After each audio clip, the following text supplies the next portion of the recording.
bonjour Valérie, tu es infectiologue à la Pitié-Salpêtrière à Paris et donc nous travaillons en binôme pour la prise en charge des patients quand ils doivent partir par exemple à l'étranger ou en zone tropicale.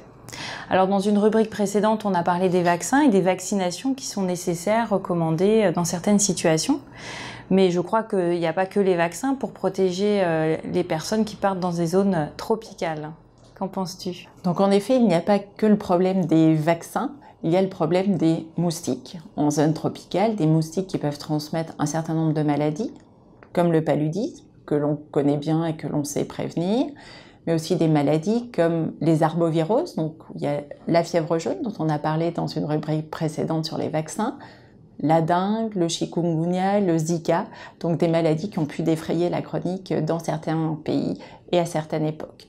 Donc les moustiques, on peut essayer de l'éviter en portant des vêtements longs pour éviter les piqûres. On peut utiliser des moustiquaires pour dormir et utiliser des répulsifs, donc des sprays que l'on met sur le corps ou sur les vêtements qui auront pour but de repousser le moustique, éviter qu'il pique et qu'il transmette potentiellement une maladie. Une piqûre ne veut pas dire forcément transmission d'une maladie, mais forcément on est à risque. Alors les moustiques c'est important, mais il y a aussi d'autres risques liés à l'alimentation qui est un risque pour tous les gens qui voyagent, c'est-à-dire qu'il faut boire de l'eau en bouteille, il faut éviter de prendre des glaces, des glaçons, de manger dans la rue, d'éviter tout ce qui est légumes crus, manger tout ce que l'on peut peler et la viande, le poisson bien cuit pour éviter un certain nombre de maladies qui se transmettent par l'alimentation ou par les mains sales aussi. Ne pas hésiter à avoir des solutés désinfectantes dans la poche pour se mettre un petit coup sur les mains avant de manger. Et alors Valérie, une question fréquente, est-ce qu'on peut prendre, quand on a la sclérose en plaques, les traitements médicamenteux préventifs du paludisme?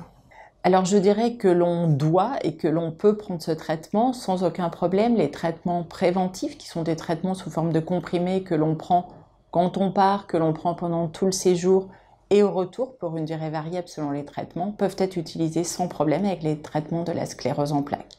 Vraiment sans aucun problème, et on doit le prendre dans toutes les zones où il y a un risque de paludisme, comme n'importe quel patient. Et est-ce que tu conseillerais d'autres mesures à prendre avant de partir dans une zone tropicale?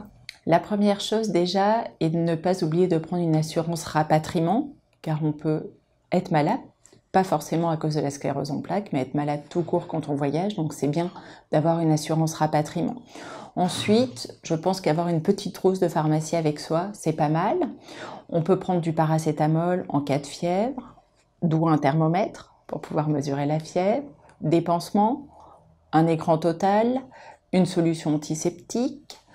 Idéalement, quand on voyage dans une zone où l'eau en bouteille n'est pas forcément accessible, il existe des petits solutés de décontamination de l'eau qu'on achète en pharmacie qui sont très bien faits.